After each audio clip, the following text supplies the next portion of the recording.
Well, he's going to get a third term. So Trump 28, Trump is going to be president 28, and people just ought to get accommodated with that. So what about the 22nd Amendment?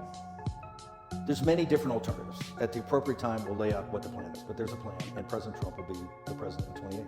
We had longer odds in 16 and longer odds in 24 than we got in 28. And President Trump will be the president of the United States, and the country needs him to be president of the United States. We have to finish what we started.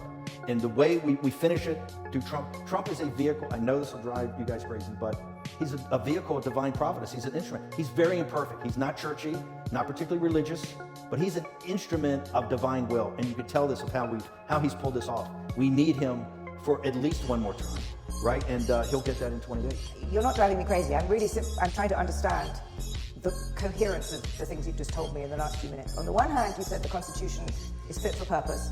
Secondly, you've said that President Trump needs another term, even though the 22nd Amendment makes pretty clear that he cannot have another term. Why does it make that clear?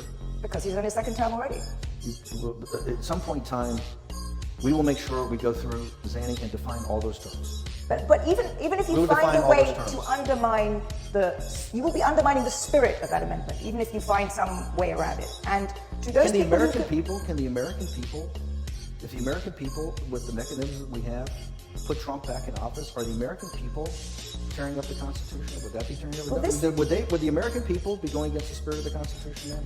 I think yes, actually, because I think what you will end up with is a populist justification for a quasi-dictatorship. That's not true at all. That's what it sounds like.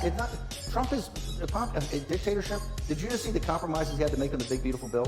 You see the compromises he has to do on everything, on accommodating Zelensky, on what President Trump. President Trump is nothing but a series of negotiations to kind of keep this thing rolling forward, where he's having trade-offs all the time. You've just spent the last 20 minutes telling me we have to smash the other side. There's no room for debate. There's no room for compromise. We must smash them. And now you're telling me this is a negotiation. And that's no. I guess that's On why his it seems to me some kind of tension First there. off, the only way President Trump wins in 2028 and continues to stay in office is by the will of the American people, okay? And the will of the American people is what the Constitution embodies. And so I think we're going to be in good hands there.